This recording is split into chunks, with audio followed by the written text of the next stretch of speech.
Hello everyone, मैं दीक्षा। स्वागत है आपका आपके अपने यूट्यूब चैनल में। उत्तर प्रदेश एक समग्र अध्ययन की परीक्षा वाणी को कंप्लीट किया जा रहा है, जिसके अंतर्गत अभी इसके जितने भी टॉपिक थे उनको कवर किया जा चुका है।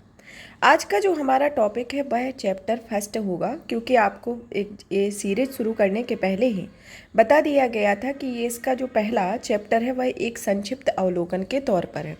तो इसमें आप पूरे चैप्टर में एक डिटेल एनालिसिस के तहत इसको पढ़ लेंगे, उसके बाद इसके संक्षिप्त अवलोकन को पढ़ा जाएगा ताकि आपको रिवीजन भी हो जाए। आपने प्रत्येक लेक्चर देखे हुए हैं इससे रिलेटेड, जैसे अध्याय 2 से लगाकर यह आपके अध्याय 21 तक के आपके लेक्चर प्रत्येक श्रृंखला वाइज आपको कंप्लीट करा दिए गए हैं।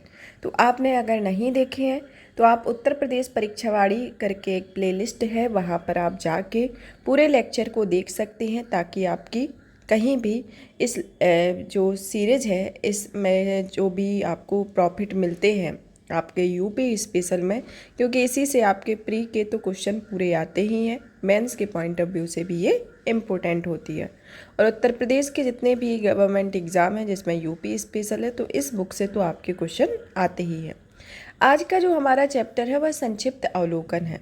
संक्षिप्त अवलोकन में आपको एक पूरे जो चैप्टर आपके कवर कराए गए हों उनका एक क्रक्स के तौर पर है, जो कि आपके अगर आपने पूरे लेक्चर एग्ज़ाम के टाइम पे एक रिवीजन के तौर पे एक बूस्टर डोज की तरह होता है, उसी तरीके से ये आपका चैप्टर है। तो हमने जब इस सीरीज को शुरू किया था तभी आपको बता दिया था कि जब आपके ये पूरे लेक्चर कंप्लीट हो जाएंगे तब आपकी ये वाला चैप्टर कवर किया जाएगा। तो आज हमारे पूरे लेक्चर ऑलरेडी कंप्लीटेड हो चुके हैं। तो आज हम एक संक्षिप्त उत्तर प्रदेश के संक्षिप्त अवलोकन को कवर करेंगे। आपने अगर इस सेशन को शेयर नहीं किया है तो इस सेशन को ज़्यादा से ज़्यादा शेयर करें, वीडियो को लाइक करें और चैनल पर नए हो तो चैनल को सब्सक्राइब भी करें, ताकि हम और भी इस तरीके की सीरीज़ लाएं जो कि आपके लिए एग्ज़ाम के पॉइंट ऑफ व्यू से इम्पोर्टेंट रहे और हमारा भी एक मोटिवेशन बना रहे कि अगर आप शेयर करते हैं और ज़्यादा से ज़्यादा लोग उसको देखते हैं तो उससे मेरा भी कॉन्फिडेंस और बिल्ड होगा कि मुझे और अच्छे से आपको स्टडी मटेरियल प्रोवाइड कराना है। तो आप शुरू करते हैं। इसके अंतर्गत हमारा जो आज का चैप्टर है वह आता है अध्याय 1, जो कि उत्तर प्रदेश के संक्षिप्त अवलोकन के संदर्भ में है। पीडीएफ प्राप्त करने के लिए आप हमारे Telegram channel UPSC PSC with Diksha को ज्वाइन कर सकते हैं, जहां पर आपको इसकी पूरी पीडीएफ प्राप्त होगी। जो भी आपके 21 चैप्टर है, पूरे 21 चैप्टर की पीडीएफ प्राप्त होगी। वहीं पर आपको लिंक के साथ आपको पीडीएफ भी दी जाएगी, वहां से आप पीडीएफ को डाउनलोड कर सकते हो और आप एक बार लेक्चर देख लेंगे या 2 बार लेक्चर देखने के बाद पीडीएफ भी देख लेते हैं तो आपके कोई क्वेश्चन छूटेंगे नहीं, क्योंकि यूपी स्पेशल की ये मोटी वाली ही बुक है और उसमें आपके पूरे चैप्टर अच्छे से डिटेल एनालिसिस के साथ कवर कराए गए हैं, जिसमें आपको लाइन बाई लाइन कवर कराया गया है, ताकि आप अगर सुनते भी हैं उसको अकेला कान में हेडफोन लगा लिया या फिर ऐसे नॉर्मल आप बैठे हुए हैं तो आप अगर सुनते भी हैं तो आपको उससे भी काफ़ी प्रॉफिट मिलेगा। चलिए तो शुरू करते हैं। शुरू करने के पहले हमारा ए नंबर का आता है राजनीतिक प्रशासनिक संक्षिप्तकी के संदर्भ में। राजनीतिक प्रशासनिक संक्षिप्तकी में सबसे पहले आता है कि प्रदेश के 18 मंडल और संबद्ध जिले हैं। 18 मंडल में कौन कौन से ज़िले आते हैं, जिसमें लखनऊ, कानपुर, मेरठ और ये इसके संबद्ध ज़िले जैसे लखनऊ का लखनऊ, उन्नाव, रायबरेली, सीतापुर, हरदोई व खीरी लखीमपुर आता है।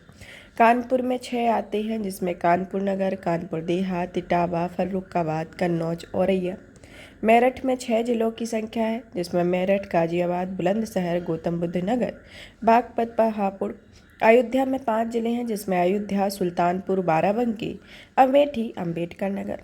अलीगढ़, आगरा, वाराणसी, गोरखपुर, देवीपाटन, बरेली, इनमें 4-4 जिलों की संख्या है। मुरादाबाद में 5 है, प्रयागराज और चित्रकूट में 4-4 है और मिर्ज़ापुर, आजमगढ़, बस्ती, झांसी, सहारनपुर ये आपके इसमें 3 जिले इसके अंतर्गत आते हैं। अब आता है आपके मुख्यालय से भिन्न नाम वाले ज़िले, जैसे अमेठी जिले का मुख्यालय गौरीगंज है, संत कबीर नगर का मुख्यालय खलीलाबाद, गौतम बुद्ध नगर का मुख्यालय नोएडा, कौशाम्बी का मंछनपुर, भदोही का ज्ञानपुर, अम्बेडकर नगर का अकबरपुर, कुशीनगर का पडरौना, कानपुर देहात का अकबरपुर माती, सिद्धार्थनगर का नौगढ़, सोनभद्र का रॉबर्ट्सगंज, जालौन का उरई, फर्रुखाबाद का फतेहगढ़ और संभल का पवासा आता है। तो ये मुख्यालय और उनके ज़िलों के नाम आते हैं। अब आते हैं नगर निगम वाले ज़िलों की संख्या टोटल 17 है, जो कि अप्रैल 2018 तक के डेटा को इसमें डेटा को तो नहीं संकलित करता है, लेकिन ये नगर निगम वाले ज़िले हैं। तो ये अप्रैल 2018 तक कितने नगर निगम बनाए गए हैं उनके अंतर्गत है। जैसे आगरा, लखनऊ, आगरा, कानपुर, प्रयागराज, वाराणसी, मेरठ, गोरखपुर, बरेली, गाजियाबाद, अलीगढ़, मुरादाबाद, झांसी, सहारनपुर, फिरोजाबाद 2015 में, अयोध्या मई 2017 में, मथुरा वृंदावन मई 2017 में और शाहजहाँपुर अप्रैल 2018 में बनाए गए। तो ये आपके जो लेटेस्ट वाले हैं इनको आपको याद करना है। तो लेटेस्ट कौन है? 17वां शाहजहाँपुर अप्रैल 2018। अब आते हैं कुछ नव सृजित जिले एवं तिथि एवं मूल जिले के बारे में। जैसे महोबा को किससे? हमीरपुर से अलग किया गया, अंबेडकर नगर को अयोध्या से, कौशाम्बी को प्रयागराज से, अमरोहा को मुरादाबाद से, हाथरस को अलीगढ़ व मथुरा से, चित्रकूट को बांधा से, बलरामपुर को गोंडा से, चंदौली को वाराणसी से, श्रावस्ती को बहराइच से, गौतम बुद्ध नगर को गाजियाबाद बुलंदशहर से, संत कबीर नगर को बस्ती और सिद्धार्थनगर से, कन्नौज को फर्रुखाबाद से, औरैया को इटावा से, कासगंज को एटा से, संभल को मुरादाबाद एवं बदायूं से, हापुड़ को गाजियाबाद से, शामली को मुजफ्फरनगर से और अमेठी को रायबरेली व सुल्तानपुर से अलग किया गया। तो ये आपका लेटेस्ट कौन सा है? रायबरेली सुल्तानपुर, जो कि अमेठी 5 जुलाई 2023 को निर्मित हुआ।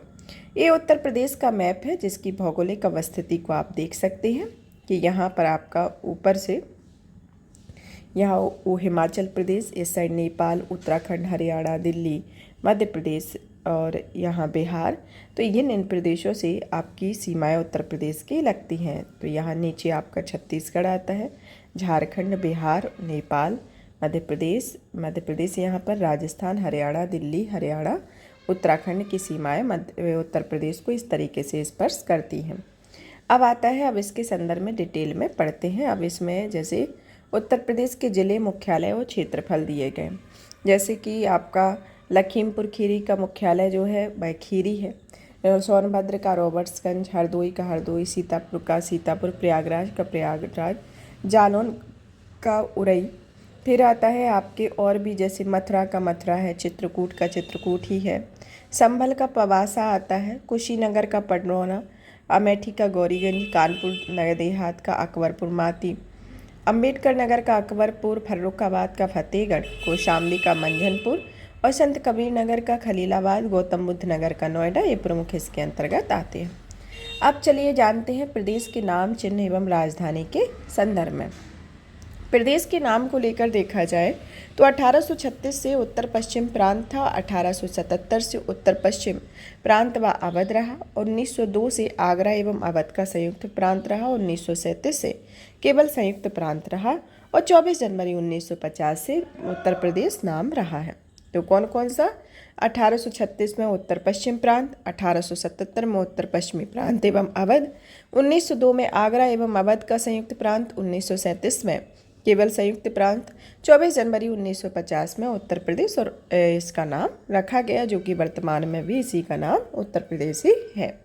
अब आता है प्रदेश की राजधानी को लेकर, जिसमें 1836 में से आगरा, 1858 से प्रयागराज, 1920 से लखनऊ आंशिक थी और 1935 से लखनऊ को पूर्णतः राजधानी उत्तर प्रदेश की घोषित किया गया।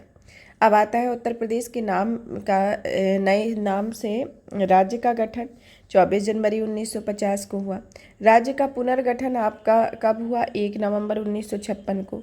राज्य का विभाजन 13 जिलों को काटकर उत्तराखंड बनाया गया, वह 9 नवंबर 2000 को।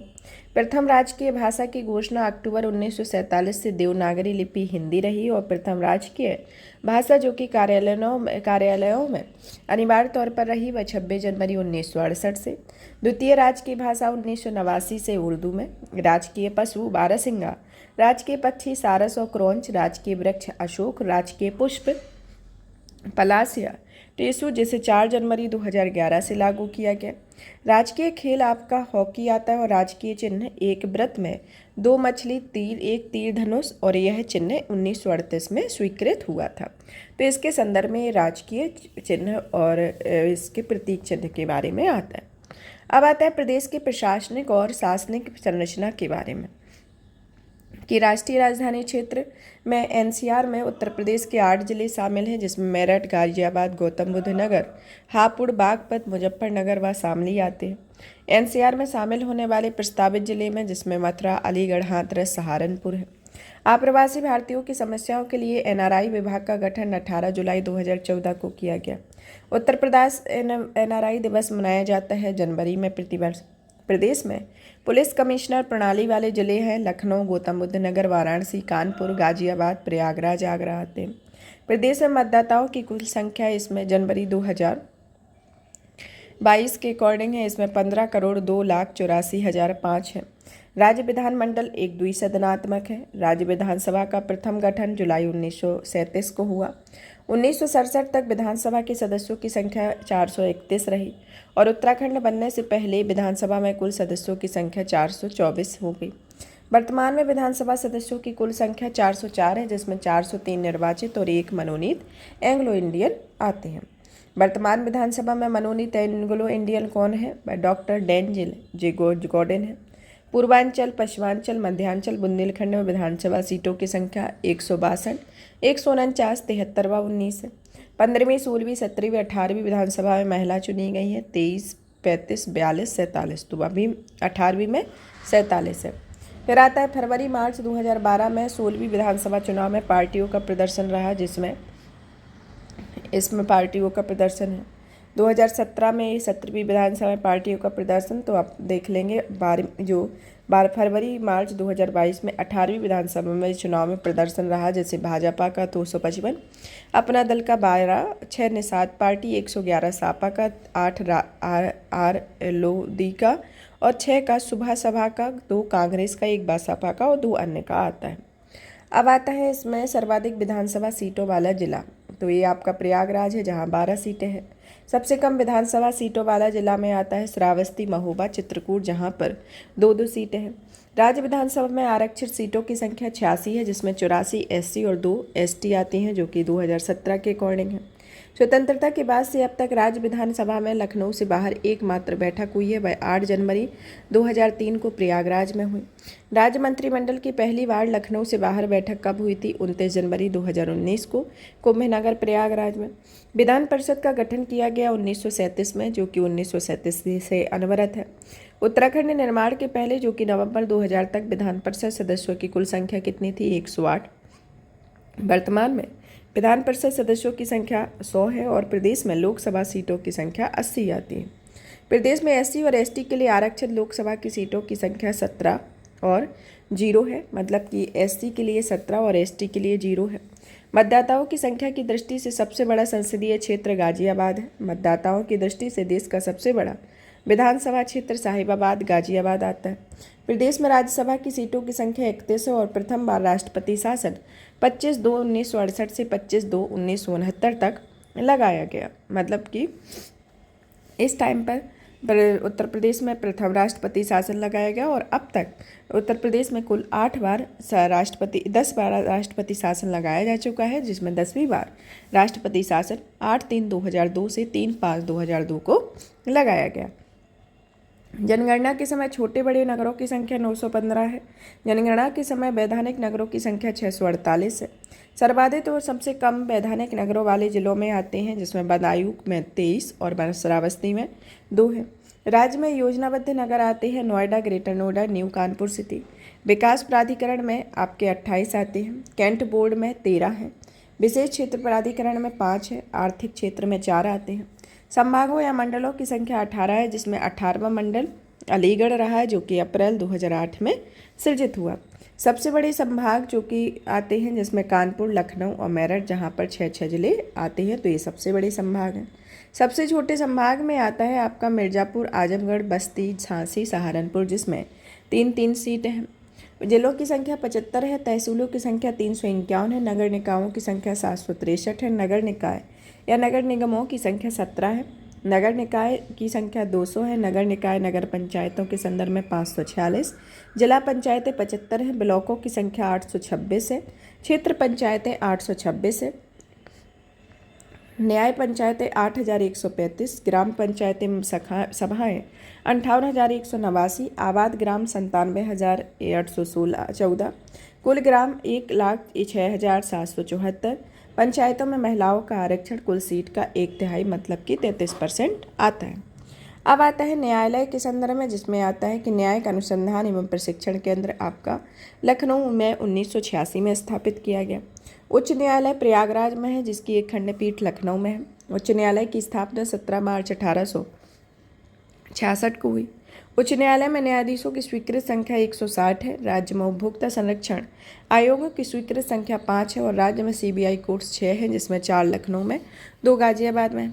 पारिवारिक मामलों हेतु पारिवारिक न्यायालयों की शुरुआत 1984 में हुई। प्रदेश में 6 औद्योगिक न्यायाधिकरण हैं, जिसमें प्रयागराज, लखनऊ, मेरठ, आगरा, कानपुर, गोरखपुर आते हैं। प्रदेश में कॉमर्शियल कोर्ट गठित किया गया 13 जिलों में और प्रदेश में श्रम न्यायालय की संख्या 20 आती है। अब आते हैं कारागार के बारे में कि प्रदेश में कुल कारागार संस्थाएं टोटल 73 हैं। प्रदेश में संचालित जिलों की संख्या 61 है। प्रदेश में निर्माणाधीन जिलों की संख्या 3 है, जिसमें प्रयागराज, श्रावस्ती, संत कबीर नगर आता है। प्रदेश में उप कारागारों की संख्या 2 है, जिसमें महोबा और देवबंद में है।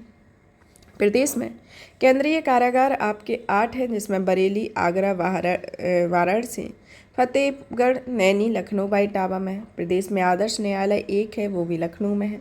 नारीबंदी निकेतन 1 है, जो कि लखनऊ में है। प्रदेश में किशोर सदन या अल्पवयस्क कारागार 1 है, जो कि बरेली में है। संपूर्णानंद कारागार प्रशिक्षण संस्थान लखनऊ में है, जो कि 1940 में स्थापित किया गया था। प्रदेश का एकमात्र महिला केंद्रीय कारागार बरेली में है 2020 में। फिर आता है प्रदेश का पहला केंद्रीय कारागार आगरा में 1844 में स्थापित किया गया। अब आती है नियुक्तियाँ कि पहले, प्रथम और अभी वर्तमान में कौन है। स्वतंत्रता के बाद राज्य के प्रथम मुख्यमंत्री पंडित गोविंद वल्लभ पंत रहे हैं और राज्य के प्रथम उप मुख्यमंत्री चौधरी चरण सिंह हैं। राज्य एवं देश की प्रथम महिला मुख्यमंत्री सुचेता कृपलानी और राज्य में अब तक महिला मुख्यमंत्री 2 हुई हैं, जिसमें सुचेता कृपलानी व सुश्री मायावती रही हैं। वर्तमान मुख्यमंत्री स्वतंत्रता के बाद व्यक्ति के रूप में 21वें रहे हैं और लगातार सर्वाधिक समय तक पद पर रहने वाले सीएम योगी आदित्यनाथ और सबसे कम उम्र के मुख्यमंत्री अखिलेश यादव नियुक्त हुए हैं। स्वतंत्रता के बाद सर्वाधिक बार मुख्यमंत्री सुश्री मायावती 4 बार बनी हैं और उत्तर प्रदेश के मुख्यमंत्री एवं देश के प्रधानमंत्री चौधरी चरण सिंह व विश्वनाथ प्रताप से रहे हैं। राज्य की प्रथम राज्यपाल श्रीमती सरोजिनी नायडू, जो कि 15 अगस्त 1947 से 2 मार्च 1949 तक रही। राज्य एवं देश की पहली महिला राज्यपाल सरोजिनी नायडू रही है। सर्वाधिक बार राज्यपाल जो रहे हैं वह मोहम्मद शफी कुरैशी और BL जोशी 2 बार। वर्तमान राज्यपाल आनंदीबेन मफत भाई पटेल हैं। स्वतंत्रता के बाद प्रथम विधानसभा परिषद सिद्धि चंद्रभाल रहे हैं विधानसभा परिषद के सभापति। विधान परिषद के वर्तमान सभापति श्री कुंवर मानवेंद्र से हैं। स्वतंत्रता के बाद प्रथम विधानसभा अध्यक्ष राजर्षि पुरुषोत्तम दास टंडन रहे हैं। सर्वाधिक बार विधानसभा अध्यक्ष आत्माराम गोविंद खैर केसरीनाथ त्रिपाठी रहे हैं। वर्तमान विधानसभा अध्यक्ष सतीश महाना है। विधानसभा अध्यक्ष एवं मुख्यमंत्री पद को सुशोभित किसने किया? श्रीपद मिश्र एवं श्री बनारसी दास ने। सर्वप्रथम मुख्य न्यायाधीश जो कि इलाहाबाद हाईकोर्ट में न्यायमूर्ति वॉल्टर मोरगोन है। वर्तमान मुख्य न्यायाधीश न्यायमूर्ति प्रीतिंकर दिवाकर है, जो कि 13 फरवरी 2023 से कार्यरत है। प्रथम लोकायुक्त विशंभर दयाल रहे हैं और वर्तमान व 7वें लोकायुक्त जिनका कार्यकाल 8 वर्ष रहा है वह न्यायमूर्ति श्री संजय मिश्र रहे हैं। अब आते हैं प्रमुख संगठन के बारे में। प्रमुख संगठन के अंतर्गत आता है कि नागरिक सुरक्षा संगठन, जिसको 1962 में स्थापित किया गया। प्रदेश में नागरिक सुरक्षा केंद्र स्थापित किया गया 17 जिलों में। उत्तर प्रदेश राज्य आपदा प्रबंधन प्राधिकरण 2005 में। उत्तर प्रदेश राज्य आपदा मोचन निधि 1200 करोड़ रुपए। उत्तर प्रदेश राज्य पिछड़ा वर्ग आयोग का गठन 9 मार्च 1993 को। उत्तर प्रदेश अल्पसंख्यक आयोग का गठन 1994 को। राज्य मानवाधिकार आयोग का गठन 7 अक्टूबर 2002 को। राज्य सूचना आयोग का गठन 14 सितंबर 2005 को। राज्य महिला आयोग का विधिवत गठन अगस्त 2004 को, राज्य सूचना आयोग का गठन 12 जुलाई 2013 को, उत्तर प्रदेश राज्य बाल संरक्षण आयोग का गठन 2013 में, एनआरआई विभाग का गठन 18 जुलाई 2014 को, उत्तर प्रदेश माइग्रेंट रिसोर्स या प्रवासी सुविधा के लिए भारतीयों की सुविधा हेतु लखनऊ में इसे उत्तर सेंटर को स्थापित किया गया। अब आता है इसका बी पार्ट, जिसके अंतर्गत आता है भौतिक संरचना एवं जलवायु संक्षिप्तकी के संदर्भ में। उत्तर प्रदेश का आकार लंबवत है। यह ग्लोब की स्थिति देखी जाए तो 23 डिग्री 52 से 31 डिग्री 28 उत्तरी अक्षांश पर और 77 डिग्री से या 84 डिग्री 38 पूर्वी देशांतर के मध्य स्थित है। इसे पूर्व से पश्चिम की ओर लंबाई 650 किलोमीटर है। दक्षिण से उत्तर की ओर जो चौड़ाई है 240 किलोमीटर। प्रदेश का कुल क्षेत्रफल 2,40,928 वर्ग किलोमीटर है, जो कि भारत के कुल क्षेत्रफल का 7.33% है। प्रदेश में कुल क्षेत्रफल का नगरीय क्षेत्र 2.70% है, जो कि 6,558 वर्ग किलोमीटर आता है। क्षेत्रफल की दृष्टि से देश में उत्तर प्रदेश का स्थान चौथा है, जिसमें राजस्थान प्रथम, मध्य प्रदेश दूसरा और महाराष्ट्र तीसरा आता है। सर्वाधिक क्षेत्रफल वाले 5 जिलों में आता है खीरी, सोनभद्र, हरदोई, सीतापुर, प्रयागराज इसके अंतर्गत आता है। और सबसे कम क्षेत्रफल वाले जिलों में बढ़ते क्रम में हापुड़, गाजियाबाद, भदोही, शामली, गौतम बुद्ध नगर आते हैं। अब आते हैं उत्तर प्रदेश की सीमावर्ती जिले एवं प्रदेश के बारे में कि प्रदेश का सबसे पूर्वी और पश्चिमी जिला, जिसमें पूर्वी आपका बलिया है और पश्चिमी जिला शामली आता है। प्रदेश का सबसे उत्तरी जिला सहारनपुर और दक्षिणी जिला सोनभद्र है। नेपाल से सटे 7 क्रमशः पूर्व से पश्चिम की ओर वाले जिले आते हैं, जिसमें महाराजगंज, सिद्धार्थनगर, बलरामपुर, श्रावस्ती, बहराइच, लखीमपुर खीरी और पीलीभीत आता है। प्रदेश में नेपाल की सीमा की लंबाई 579 किलोमीटर है और प्रदेश से सटे राज्यों की संख्या 9 है, जिसमें 8 राज्य और 1 केंद्र शासित प्रदेश है। प्रदेश से सटे राज्य में आता है हरियाणा, हिमाचल प्रदेश, उत्तराखंड, बिहार, झारखंड, छत्तीसगढ़, मध्य प्रदेश, राजस्थान, दिल्ली का स्थान है। उत्तराखंड से सटे 7 जिले जो कि पश्चिम से पूर्व हैं, जिसमें सहारनपुर, मुजफ्फरनगर, बिजनौर, मुरादाबाद, रामपुर, बरेली, पीलीभीत का स्थान आता है। हरियाणा से सटे 6 जिलों में क्रमशः उत्तर से दक्षिण में सहारनपुर, शामली, बागपत, गौतम बुद्ध नगर, अलीगढ़ और मथुरा है। दिल्ली से सटे 2 जिलों में उत्तर से दक्षिण की ओर देखा जाए तो इसमें गाजियाबाद और गौतम बुद्ध नगर है। हरियाणा और उत्तर प्रदेश की सीमा निर्धारक नदी जो है वह यमुना है। राजस्थान से सटे 2 जिलों में जो कि उत्तर से दक्षिण की ओर देखा जाए तो आगरा और मथुरा आते हैं। मध्य प्रदेश से सटे 11 जिले जो कि दक्षिण से उत्तर की ओर है, जिसमें आगरा, इटावा, जालौन, झांसी, ललितपुर, महोबा, बांदा, चित्रकूट, प्रयागराज, मिर्जापुर, सोनभद्र का स्थान आता है। बिहार से सटे 7 जिलों में दक्षिण से उत्तर के क्रम में देखा जाए तो सोनभद्र, चंदौली, गाजीपुर, बलिया, देवरिया, कुशीनगर या पडनौरा और महाराजगंज आता है। छत्तीसगढ़ से सटे जिले में केवल सोनभद्र और झारखंड से सटे जिले में केवल सोनभद्र का स्थान आता है। सोनभद्र से सटे राज्यों की संख्या आती है 4 है, जो कि मध्य प्रदेश, छत्तीसगढ़, झारखंड, बिहार, चारों राज्य एक ऐसे राज्य हैं जो कि सोनभद्र से सटे हुए हैं। सहारनपुर से सटे राज्यों की संख्या 3 है, जिसमें हरियाणा, हिमाचल और उत्तराखंड का स्थान आता है। उत्तर प्रदेश में लगे सर्वाधिक और सबसे कम सीमा रेखा वाले राज्यों में मध्य प्रदेश और हिमाचल आता है। ये 3 तरफ से उत्तर प्रदेश से घिरा उत्तर प्रदेश का जिला कौन सा है? वह आपका ललितपुर आता है। अब आता है प्रदेश के दक्षिण बिंदु सोनभद्र को स्पर्श करने वाला राज्य छत्तीसगढ़ है और प्रदेश के सबसे उत्तर पश्चिमी बिंदु सहारनपुर को स्पर्श करने वाला जो राज्य है वह हिमाचल प्रदेश है। प्रदेश में सबसे पूर्वी बलिया और सबसे पश्चिमी बिंदु को स्पर्श करने वाले राज्य बिहार और हरियाणा का स्थान आता है। आप पढ़ते हैं इसके प्राकृतिक विभाजन के बारे में। आपने इसको डिटेल में पढ़ा हुआ है तो आपको ये बड़ा आसान लग रहा होगा, क्योंकि आपने ऑलरेडी डिटेल में तो पढ़ ही लिया है। तो ये रिवीजन के तौर पे है कि इसमें ये की पॉइंट वाइज के इसमें ये होगा, इसमें ये होगा, ये चीज़ होगा, ये चीज़ होगा। तो इस तरीके से आपको उसको याद भी कर लेना है, क्योंकि इस लेक्चर को आप 1-2 बार देखेंगे तो आपका पूरी चीज़ें जो पहले भी लेक्चर देखे जा चुके होंगे तो उसमें आपको पूरी चीज़ें एकदम रिकॉल हो जाएंगी और रिवाइज भी होंगी उस तरीके से। प्राकृतिक विभाजन में देखा जाए तो उत्तर प्रदेश प्राकृतिक भूखंड गोंडवाना लैंड का एक भाग है। प्राकृतिक विभाजन में यह गंगा का मैदान, भावर तराई, दक्षिण का पर्वतीय पठारा आता है। राज्य में सबसे उत्तरी भाग में एक पतली पट्टी के रूप में स्थित है जिसे भावर क्षेत्र कहा जाता है और कंकड़ पत्थर व मोटे बालू से युक्त भूमि को भावर क्षेत्र होता है। भावर क्षेत्र से सटे दक्षिण में एक चौड़ी पट्टी के रूप में पूर्व से पश्चिम तक फैला है तराई या तरी वाला क्षेत्र है। समतल नम दलदली भूमि होती है तराई क्षेत्र की। तराई क्षेत्र की मुख्य फसलों में धान एवं गन्ना है। तराई क्षेत्र के उत्तर एवं बुंदेलखंडी पठारी क्षेत्र में दक्षिण में स्थित है मैदानी क्षेत्र। यमुना की पूर्व एवं गंडक के पश्चिम में स्थित मैदानी क्षेत्र है। गंगा, यमुना, घाघरा, शारदा, रामगंगा, राप्ती, गंडक द्वारा लाई गई कौप, कीचड़ या बालू से निर्मित आपका मैदानी क्षेत्र है। मैदानी क्षेत्र में नवीन कौप निक्षेपों को कहा जाता है, वह खादर है जिससे कछार का क्षेत्र। मैदानी क्षेत्र के पुराने निक्षेपों को बागागर कहा जाता है। मैदानी क्षेत्र की ऊंचाई 80 से 300 मीटर है। मैदानी क्षेत्र के ढाल उत्तर पश्चिम से दक्षिण पूर्व की ओर है। खादर क्षेत्रों में नदियों द्वारा आवरण क्षय होने से बनते हैं बीहड़ क्षेत्र। प्रदेश में सर्वाधिक बीहड़ का निर्माण चंबल एवं यमुना तट पर होता है और मैदानी क्षेत्र की मुख्य फसलें जिसमें गेहूं, धान, आलू आती हैं। विशाल मैदानी क्षेत्र के दक्षिण में झांसी ललितपुर से सोनभद्र तक फैला है, जिसमें पठारी पहाड़ी या बुंदेलखंड का क्षेत्र आता है। पहाड़ी पठारी क्षेत्र की औसत ऊंचाई 300 मीटर है, लेकिन मिर्जापुर और सोनभद्र में कुछ पहाड़ियां हैं जहां पर लगभग 600 मीटर की ऊंचाई है। बुंदेलखंड क्षेत्र के कुछ भाग बुंदेलखंड संबद्ध है सोनभद्र में।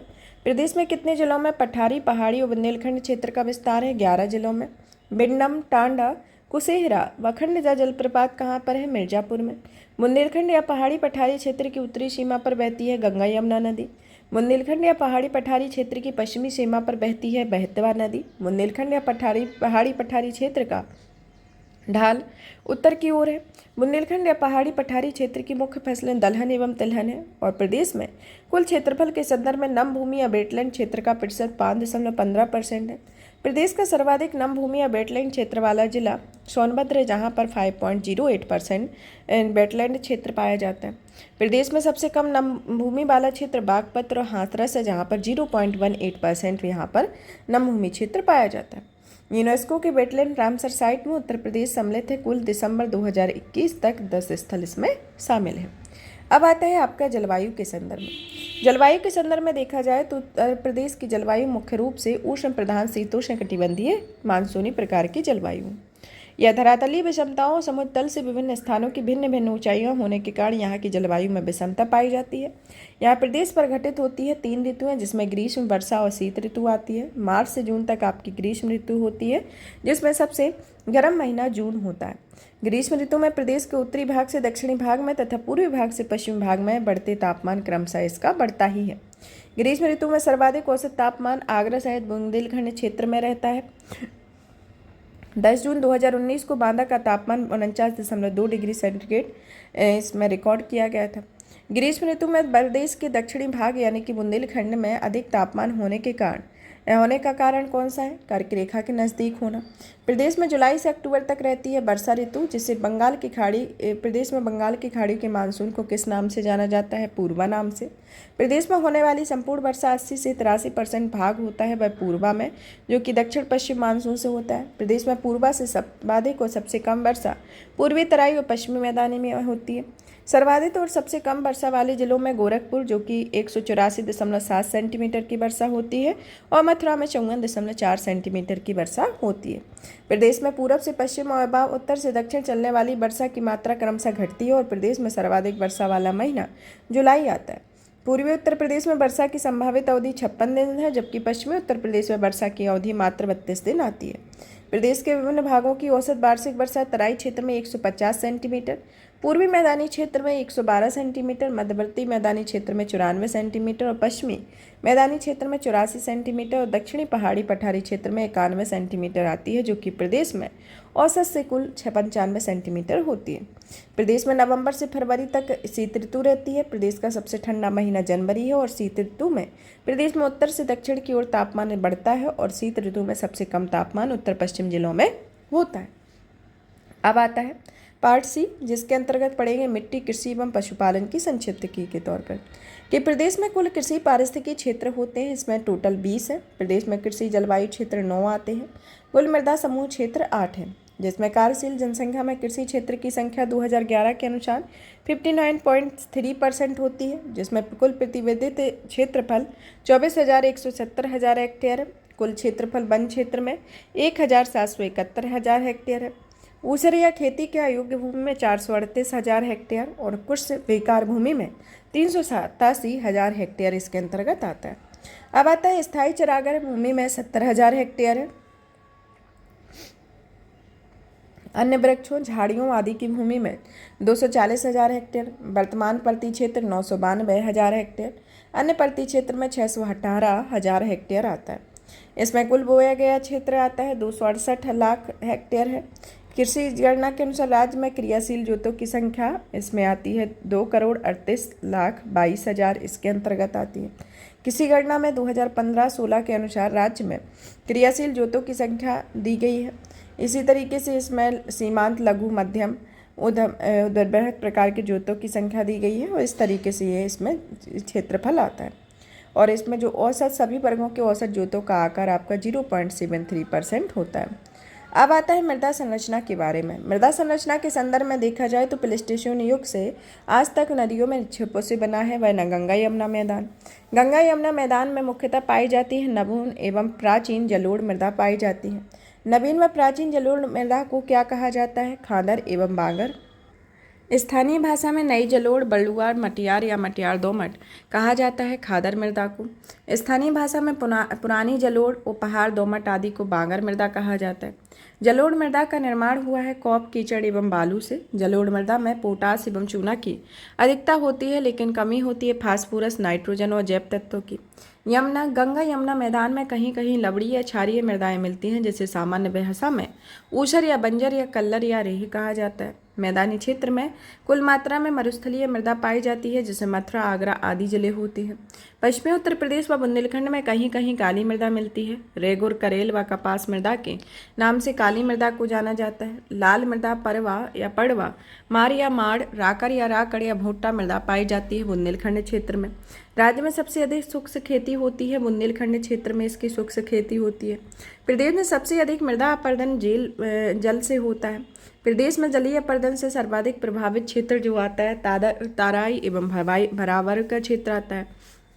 प्रदेश में सर्वाधिक अवनालिका अपरदन वाला जो कि जल से वाला नदी क्षेत्र है आपका चंबल नदी क्षेत्र। प्रदेश में अवनालिका अपरदन से सर्वाधिक प्रभावित जिले में आगरा एवं इटावा है। अवनालिका अपरदन के कारण बीहड़ बनते हैं और राज्य में वायु अपरदन से सर्वाधिक प्रभावित जिले में मथुरा एवं आगरा है और फसल चक्र अपनाने से कम उर्वरा शक्ति की हानि होती है। अब आता है फसलोत्पादन के बारे में कि प्रदेश में सर्वाधिक क्षेत्र में बोई जाने वाली फसल गेहूं है। मूंगा, चीना, लोबिया जायद फसल है। प्रदेश में सर्वाधिक गेहूं की उत्पादकता गंगा घाघरा दोआब क्षेत्र में होती है। अरहर, गन्ना, चना, अदरक की सर्वाधिक खेती बुंदेलखंड क्षेत्र में होती है।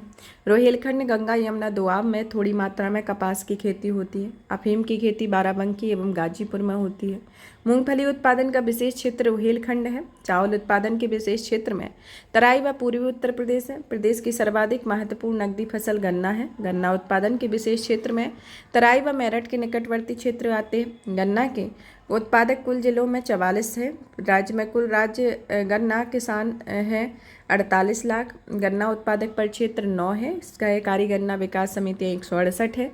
कुल गन्ना विकास परिषद 152 है। कपास उत्पादन के विशेष क्षेत्र में गंगा यमुना दोआब व रोहिलखंड क्षेत्र आता है।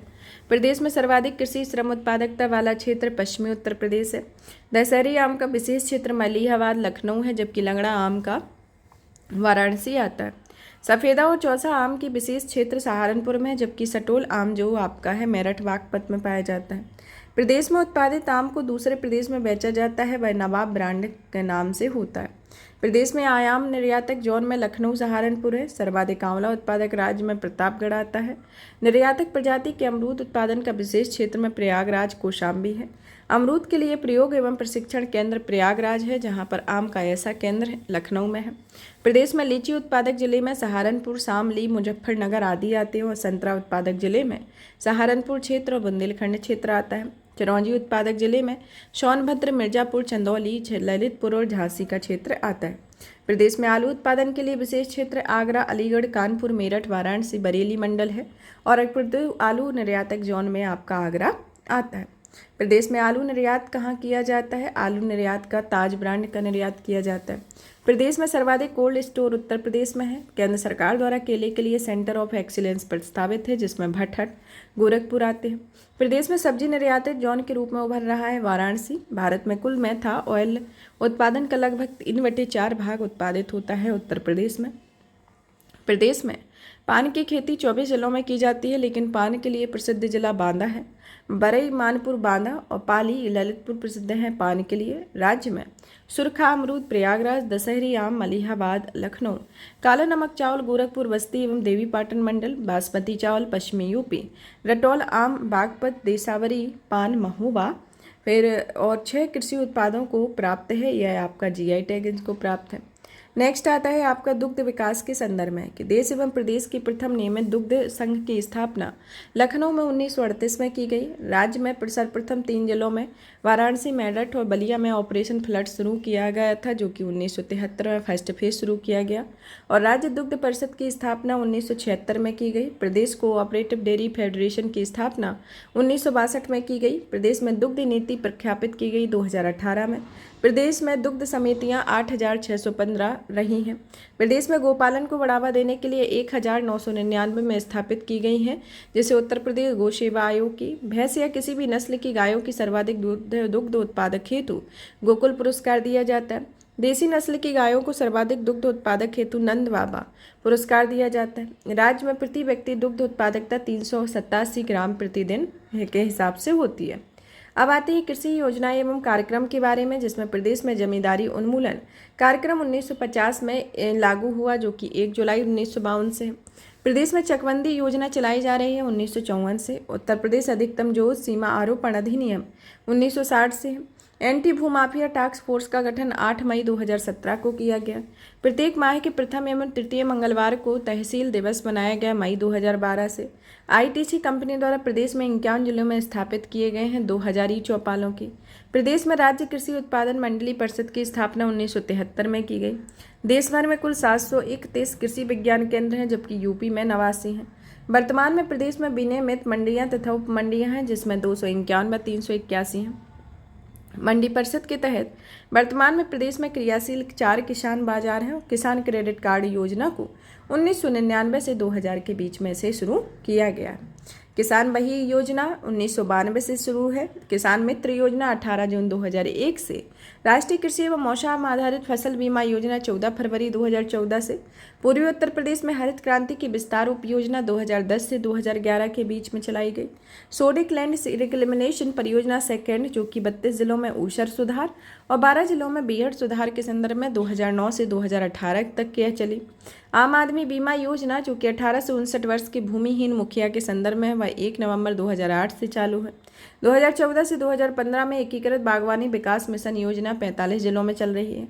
नई उत्तर प्रदेश खाद्य प्रसंस्करण उद्योग नीति प्रख्यापित की गई है जनवरी 2023 से। उत्तर प्रदेश आलू विकास नीति की गई है 2014 में की गई है। किसान पाठशाला योजना को, जो कि किसानों को शिक्षित एवं जागरूक बनाकर उनकी आय में वृद्धि हेतु, इसे दिसंबर 2017 में शुरू किया गया। राज्य में जैविक खेती हेतु मॉडल के रूप में चयनित हमीरपुर है। राज्य में जैविक खेती हेतु क्लस्टर आधारित प्रोत्साहन दिया जा रहा है 49 जिलों में। जैविक उत्पादों की गुणवत्ता जांच हेतु प्रयोगशाला में स्थापित किया गया है मेरठ व वाराणसी में। वर्ष 2022 में कृषकों की आय दोगुना करने के लिए कार्यवाही की जा रही है 8 सूत्री रणनीति पर। कृषकों की आय दोगुनी करने की रणनीति के तहत कृषि उत्पादकता के आधार पर प्रदेश के जिलों की संख्या को 3 श्रेणियों में वर्गीकृत किया गया, जिसमें विकसित के अंतर्गत 19 जिले, विकासशील में 40 और सबसे कम विकसित में आपके 16 जिले आते हैं। कृषकों की आय को दोगुना करने के लिए 10 नवंबर 2017 को मुख्यमंत्री की अध्यक्षता में गठित की गई है किसान समृद्धि योजना। बंजर व बीहड़ उपचार हेतु गौतम बुद्ध नगर छोड़कर राज्य के 74 जिलों में पंडित दीनदयाल उपाध्याय किसान समृद्धि योजना संचालित है 2022-23 से 2026-27 तक आती है। किसानों की आय को दोगुना करने के लिए राज्य में पहली बार 26 से 28 अक्टूबर 2018 तक इसे आयोजित किया गया है अंतर्राष्ट्रीय स्तर पर एक कृषि कुंभ के तौर पर। देश स्तर पर कृषि क्षेत्र में उत्तर प्रदेश का स्थान आता है, जिसमें कुल खाद्यान्न उत्पादन में 2021-22 में प्रथम में आता है और सेकंड उत्तर प्रदेश मध्य प्रदेश है। कुल गेहूं उत्पादन में उत्तर प्रदेश का स्थान पहला है और सेकंड मध्य प्रदेश का है। कुल गन्ना उत्पादन में प्रथम उत्तर प्रदेश, सेकंड महाराष्ट्र। चीनी उत्पादन में द्वितीय मध्य प्रदेश, प्रथम महाराष्ट्र। कुल एथेनॉल उत्पादन में द्वितीय उत्तर प्रदेश, प्रथम महाराष्ट्र। कुल दुग्ध उत्पादन में प्रथम उत्तर प्रदेश, द्वितीय राजस्थान। कुल आलू उत्पादन में प्रथम उत्तर प्रदेश, सेकंड पश्चिम बंगाल। कुल आम उत्पादन में प्रथम मध्य प्रदेश उत्तर प्रदेश और सेकंड आंध्र प्रदेश। आंवला उत्पादन में प्रथम उत्तर प्रदेश, सेकंड मध्य प्रदेश। तरबूज उत्पादन में प्रथम उत्तर प्रदेश और सेकंड पे आंध्र प्रदेश आता है। कुल खरबूज उत्पादन में प्रथम उत्तर प्रदेश, सेकंड आंध्र प्रदेश। कुल पशुधन में प्रथम उत्तर प्रदेश और सेकंड राजस्थान का स्थान आता है। कुल भैंस महिष वंशी या पशुधन पशुगणना 2019 में प्रथम आपका उत्तर प्रदेश है, सेकंड आपका राजस्थान आता है। कुल गौवंशीय पशुधन में द्वितीय उत्तर प्रदेश का स्थान है, प्रथम पश्चिम बंगाल का। और कुल चावल उत्पादन में द्वितीय उत्तर प्रदेश का और पहला पश्चिम बंगाल का स्थान आता है। अब आता है इसका डी पार्ट, जिसके अंतर्गत आते हैं नदी तंत्र, झील, सिंचाई एवं भूगर्भ जल संक्षिप्तिकी के संदर्भ में। अब आते हैं प्रदेश की प्रमुख नदियाँ, जो कि गंगा, यमुना, रामगंगा, गोमती और घाघरा है। गंगा नदी जिसे जाह्नवी और भागीरथी के नाम से जाना जाता है। यमुना नदी जिसे कालिंदी, सूर्यपुत्री के नाम से जाना जाता है। गंडक नदी जिसे शालिग्रामी, नारायणी के नाम से, शारदा को काली और महाकाली से, घाघरा को कर्णाली से, सरयू को वशिष्ठी, देविका, रामप्रिया से, राप्ती, बूढ़ी राप्ती, रोहिणी, रामगंगा जिसे रथवाहिनी के नाम से, हिंडन को हरनंदी के नाम से, हरिज, कोसी, वाणगंगा आदि जो नदियां हैं वह हिमालयी नदियां आती हैं। मैदानी क्षेत्र की नदियों में आती है गोमती जिसे गोमल, वरुणा, सई, तमसा, पांडु, आमी, ईशन, कर्मनाशा आदि नदियां हैं। शौन जिसे स्वर्ण नदी, बेतवा जिसे बेत्रवती, कैन जिसे कर्णवती, टोंस जिसे टमस, चंबल, सिंध जिसे काली सिंध, कन्हार, बेलन, रीहिंद, चंद्रप्रभा, सजनम, बिरमा आदि नदियां पठारी नदियां आती हैं। सरकारी तौर पर प्रदेश में 8 नदी बेसिन में बांटा गया है, जिसमें गंगा, यमुना, रामगंगा, गोमती, घाघरा, गंडक, राप्ती और सोन बेसिन है। गंगा ज़्यादा प्रदूषित होती है आपकी कन्नौज से वाराणसी में। और Ganga river basin management and studies centre की स्थापना IIT कानपुर में की गई है। उत्तर प्रदेश की सबसे लंबी नदी गंगा उत्तर प्रदेश में लंबाई है इसकी लगभग 1450 किलोमीटर। प्रदेश में गंगा नदी बहती है 27 जिलों से होकर। राज्य में सर्वाधिक गंगा तट वाला जिला बदायूं आता है, जहां पर 133 किलोमीटर है। रामगंगा, यमुना, टोंस, वरुणा, अस्ती, गोमती, सरयू, घाघरा जिसे घाघरा के नाम से जाना जाता है, गंडक, कोसी, कर्मनाशा, बागमती आदि नदियां गंगा की सहायक नदियां हैं। केंद्र सरकार ने गंगा को राष्ट्रीय नदी का दर्जा 4 नवंबर 2008 को दिया। टोंस, गिरी, आसन, हिंडन, सिंध, चंबल, बेतवा, कैन, मंदाकिनी आदि यमुना की सहायक नदी है। राज्य में अधिक प्रदूषित नदियों में आती है हिंडन, यमुना, आमी नदी। प्रदेश में यमुना नदी बहती है 20 जिलों से होकर। यमुना में सर्वाधिक प्रदूषित होती है दिल्ली से आगरा तक। रिवर फ्रंट डेवलपमेंट परियोजना चलाई जा रही है लखनऊ में गोमती नदी पर। फिर आता है लंदन की टेम्स की तरह गोमती नदी का चैनलाइजेशन और सौंदर्यीकरण किया गया है लखनऊ में। वरना नदी का चैनलाइजेशन एवं तटीय विकास वाराणसी में किया जा रहा है। गोरखपुर की आमी, ललितपुर की ओडी, पीलीभीत की गोमती, अयोध्या की तमसा आदि नदियों का किया जा रहा है, पुनर्जीवित किया जा रहा है। अब आते हैं नदियों के तटवर्ती जिले के बारे में, यानी कि नगर के बारे में। बिजनौर, हस्तिनापुर, मेरठ, ये सब गंगा के तट वाले जिलों के बारे में बात कर रहे हैं। गढ़मुक्तेश्वर, हापुड़, अनूप शहर, बुलंदशहर, नरोरा, बुलंदशहर, बबरारा, संभल, कचला घाट, बदायूं, फतेहगढ़, फर्रुखाबाद, बिल्लौर, कानपुर नगर, बिठूर, कानपुर नगर, बक्सर, उन्नाव, डलमऊ, रायबरेली, काला कांकर, प्रतापगढ़, श्रृंगवेरपुर, प्रयागराज, सिरसा, प्रयाग, मिर्जापुर, चुनार, मिर्जापुर, वाराणसी, सैदपुर, गाजीपुर, सयाजीपुर, शेरपुर, बलिया आदि नगर हैं जो कि गंगा के तट पर स्थित है। बागपत, वृंदावन, मथुरा, आगरा, बटेश्वर, आगरा, इटावा, कालपी, जालौन, हमीरपुर, कौशाम्बी, प्रयागराज आदि नगर जो हैं वह यमुना के तट पर स्थित है। मुरादाबाद एवं बरेली नगर रामगंगा नदी के तट पर है। लखनऊ, सुल्तानपुर, जौनपुर आदि नगर गोमती नदी के तट पर। अयोध्या नगर, अयोध्या धाम, गोला, बरहलगंज, दोहरी घाट, बरहज आदि नगर सरयू तट पर। गोरखपुर नगर स्थित है राप्ती और रोहिणी नदी के संगम पर। मगहर नगर आममी नदी पर। वाराणसी नगर वरुणा व अस्सी नदियों के मध्य गंगा के बाएं तट पर। बांदा नगर कैन नदी पर। हमीरपुर, बेतवा या यमुना के संगम पर। चित्रकूट नगर पयस्वी या मंदाकिनी नदी पर। प्रतापगढ़ सई नदी पर। सोनभद्र सोन नदी तट पर स्थित है। मेरठ और गाजियाबाद नगर हिंदन नदी पर और विकासगंज आपका काली नदी तट पर स्थित है। नदियों का प्रवेश, निकास एवं मिलन के बारे में कि राज्य में गंगा का प्रवेश एवं निकास कहाँ से होता है। प्रवेश आपका बिजनौर से होता है और निकास बलिया जिले से होता है। रामगंगा नदी का प्रवेश बिजनौर में होता है। रामगंगा नदी कन्नौज के निकट मिलती है। काली नदी गंगा में मिलती है कन्नौज के निकट। बूढ़ी गंगा गंगा में बदायूं में मिलती है। यमुना नदी का प्रवेश एवं समापन सहारनपुर में प्रवेश होता है, समापन प्रयागराज में। छोटी गंगा नदी का प्रवेश एवं निकास प्रवेश महाराजगंज में और निकास देवरिया में है। बड़ी गंडक या गंडक या शालिग्रामी या नारायणी यूपी बॉर्डर को बहते हुए गंगा में मिलती है पटना के पास। शारदा या काली का प्रवेश होता है पीलीभीत जिले में। फिर आता है शारदा नदी या सरयू घाघरा में मिलती है, जिसमें सीतापुर में बासरा के पास है। सरकारी अभिलेखों में चंदापुर किटोली जो कि गोंडा से खेलगंज यानी बिहार तक घाघरा का नाम बदलकर सरयू किया गया है जनवरी 2020 में। गंगा यमुना के मध्य प्रवाहित होने वाली हिंडन या हरनंदी नदी यमुना में मिलती है नोएडा के पास। मध्य प्रदेश में आने वाली चंबल नदी राज्य में प्रवेश करती है आगरा जिले में। चंबल या चरमावती नदी यमुना में मिलती है पंचनदा या इटावा बॉर्डर पर। मध्य प्रदेश में आने वाली सिंधु नदी यमुना में मिलती है पंचनदा या इटावा बॉर्डर पर। मध्य प्रदेश में आने वाली बेतवा या बेतवती नदी राज्य में प्रवेश करती है ललितपुर में। बेतवा बुंदेलखंड की गंगा यमुना के नाम से मिलती है हमीरपुर में। मध्य प्रदेश में आने वाली कैन या कर्णवती नदी राज्य में प्रवेश करती है बांदा जिले में। कैन यमुना में भोजा या बांदा के पास मिलती है। गोमती नदी में निकलती है पनगैरेर फुलहर या गोमत झील पीलीभीत से। गोमती नदी मिलती है कैथी के निकट गाजीपुर में। सई नदी भिजवान झील हरदोई से निकलती है।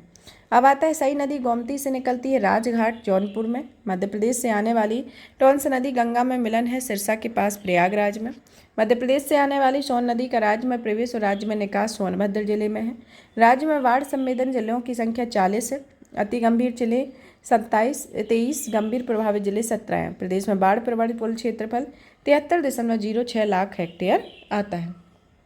अब आता है प्रमुख झीलें ताल एवं कुंड के बारे में, जिसमें कि रामगढ़ ताल या चिलुवा ताल गोरखपुर में, बखीरा झील संत कबीर नगर में, करेरा या इतौजा झील लखनऊ में, नवाबगंज झील कुंदा समुद्र उन्नाव में, बड़ा ताल शाहजहाँपुर में, प्रयाग झील चित्तौरा झील बहराइच में, पार्वती अर्गा ताल गोंडा में, जिरगो या सिरसी जलाशय टांडा दरी ताल दरारगढ़ में, मिर्जापुर में, भुगे ताल या विसेथा ताल रायबरेली में, लेलौर झील बरेली में, ठिठिरा झील मोराय ताल फतेहपुर में, बेती अजनरा या नैया झील प्रतापगढ़ में, सुरहा ताल बलिया में, मोती या गौर झील रामपुर में, शुक्रताल मुजफ्फरनगर में, रामताल मेरठ में, कीमठ ताल आगरा में, शेखा झील राष्ट्रीय पक्षी बिहार के रूप में विकासाधीन अलीगढ़ में है, गोविंद वल्लभ पंत सागर या कृत्रिम झील सोनभद्र में है।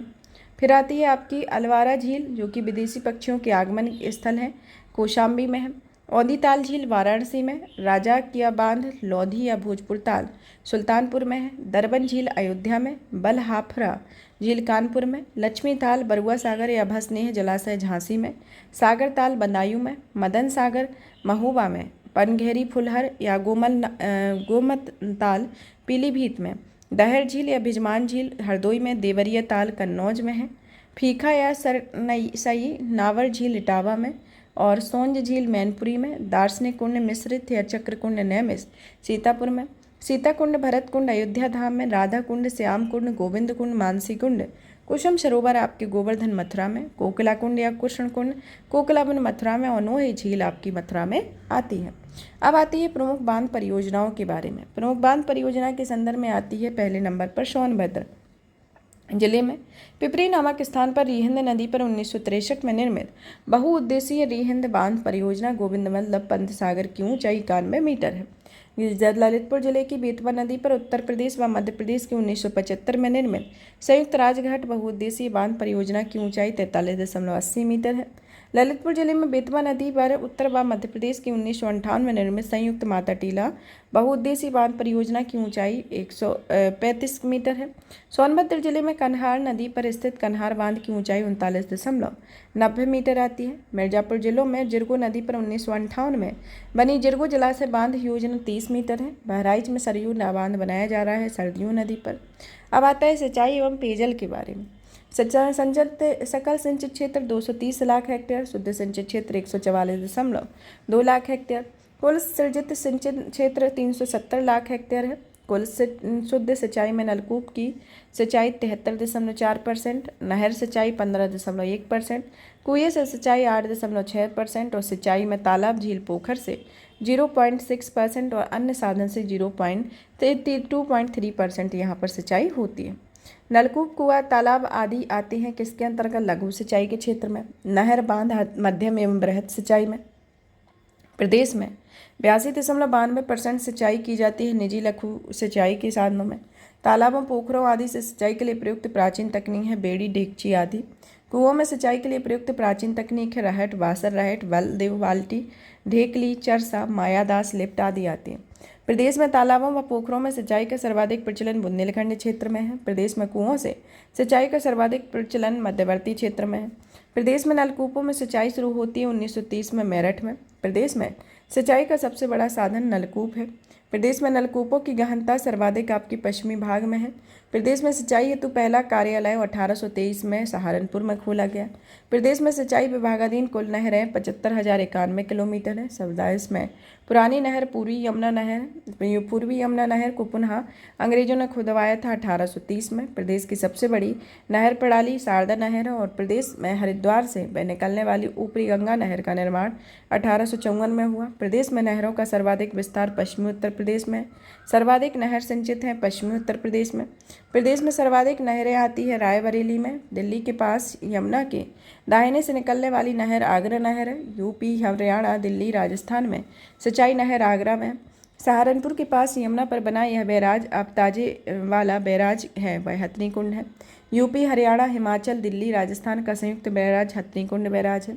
शारदा या काली नदी से बनवासा चंपावत में निकलने वाली शारदा नहर की सिंचाई उत्तर प्रदेश और उत्तराखंड में आती है। रामगंगा नदी जो कि कालागढ़ या पौड़ी से निकलने वाली रामगंगा नहर में सिंचाई उत्तर प्रदेश उत्तराखंड में होती है। गंडक नदी से नेपाल में निकलने वाली गंडक नहर में सिंचाई यूपी, बिहार में होती है।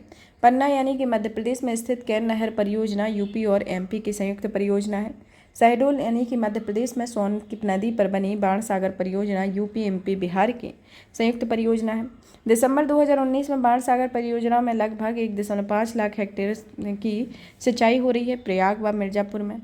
1977 से 78 में निर्माणाधीन बाद 2012 में राष्ट्रीय परियोजना घोषित सरयू नहर परियोजना चालू किया गया दिसंबर 2021 में। ग्रेटर नोएडा में चलाई जा रही गंगा जल परियोजना पेयजल हेतु है। यमुना पर मथुरा में गोकुल बैराज और आगरा में आगरा बैराज बनाए गए हैं पेयजल हेतु। गंगा पर कानपुर में लवकुश बैराज बनाया गया है पेयजल के लिए।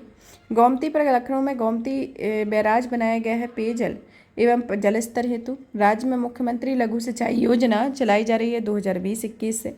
सिंचाई एवं भूगर्भ जल रिचार्ज हेतु 2008 से 2 में चेक डैम निर्माण योजना बुंदेलखंड में चलाई जा रही है।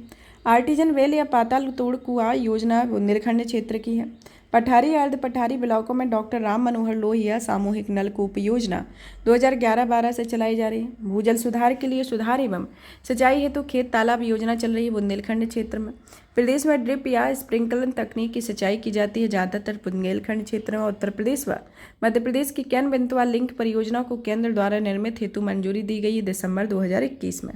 भूगर्भ जल के बारे में राज्य के ग्रामीण एवं नगरीय क्षेत्रों में भूगर्भ जल स्तर के मापन हेतु स्थापित किए गए हैं जैसे हाइड्रोग्राफ स्टेशन।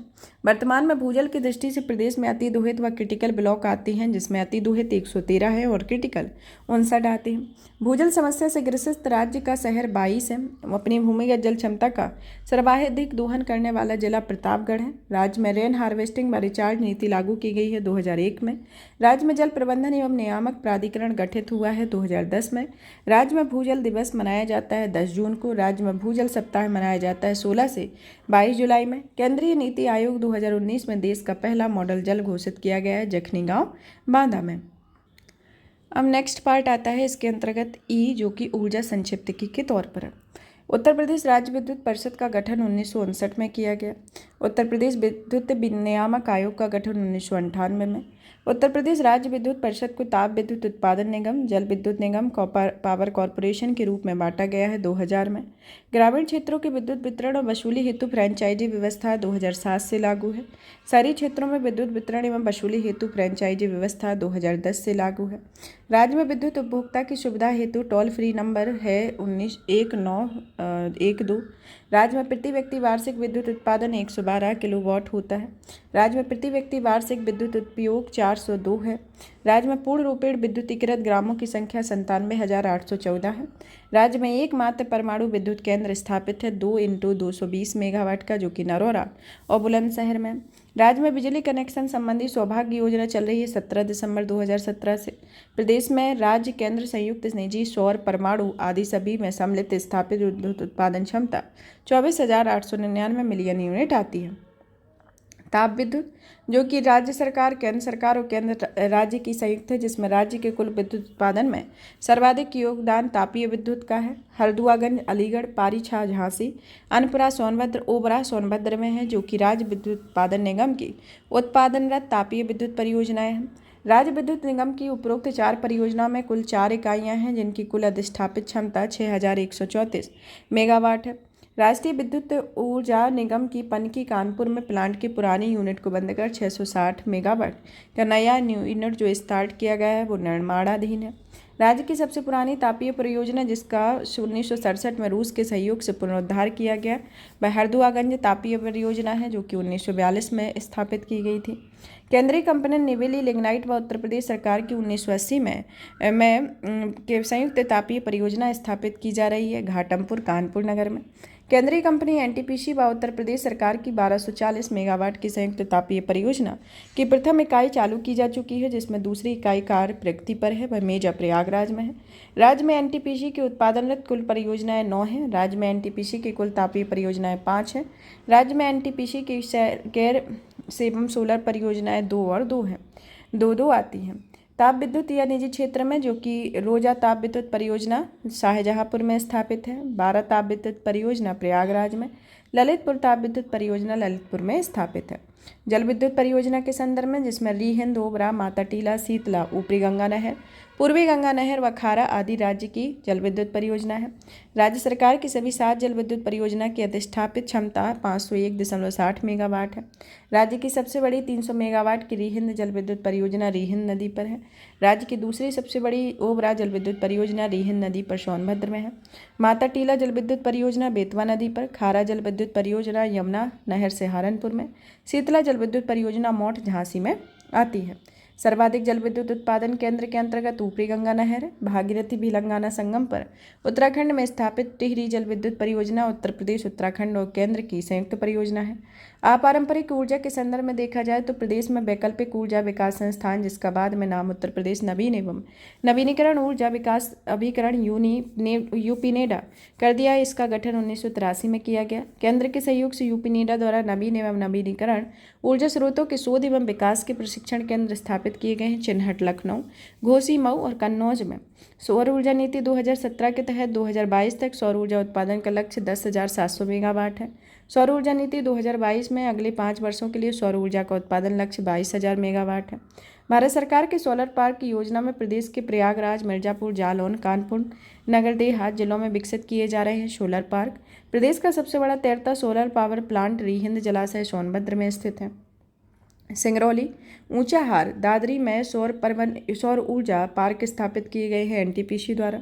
सौर ऊर्जा उत्पादित करने वाला राज्य का पहला कलेक्ट्रेट लखनऊ कलेक्ट्रेट है। सौर ऊर्जा से प्रकाशित राज्य का पहला बस स्टेशन कैसरबाग लखनऊ है। केंद्र के सहयोग से प्रदेश में आगरा, मुरादाबाद, प्रयागराज को विकसित किया जा रहा है सोलर सिटी के रूप में। प्रदेश में भूसा, पराली, गोबर, गन्ना, खोई, जैविक कचरे आदि अपशिष्टों आदि आधारित बायोफ्यूल प्लांट लगाए जा रहे हैं प्राय सभी जिलों में। यहाँ पर आज की ये सेशन फिनिश करते हैं। आपका नेक्स्ट क्लास में खनिज, वन्य एवं वन्यजीव संरक्षण से संबंधित जो भी संक्षिप्त की रहेगी उसको कवर करेंगे और उसकी आगे की जितने संक्षिप्त की हैं उनको कवर किया जाएगा। इसको आपको स्किप करके भी पढ़ाया जा सकता था, जो कि आपको कम समय में आपको उपलब्ध कराई जाए, लेकिन ये संक्षिप्त की है, इससे रिलेटेड हमेशा क्वेश्चन पूछे जाते हैं, जो कि की पॉइंट वाइज एक नोट्स तरीके का ही है। तो इसको आपको एक लेक्चर वाइज आपको दिया जा रहा है, तो आप इसको बार बार देखें ताकि आपका रिविजन भी होगा। रिविजन के साथ साथ आपको रिकॉल करने में भी आसानी होगी अगर आपने आगे के लेक्चर पढ़ लिए हैं। अगर नहीं पढ़े हैं तो आप यहाँ प्लेलिस्ट में जाके आप प्रत्येक लेक्चर को देख सकते हैं। वहाँ से आप इस सेशन को ज़्यादा से ज़्यादा शेयर भी कर सकते हैं। और पीडीएफ प्राप्त करने के लिए आप हमारे Telegram channel UPSC PSC with Diksha को ज्वाइन कर सकते हैं, जहाँ पर आपको इसकी पीडीएफ प्राप्त होगी। धन्यवाद।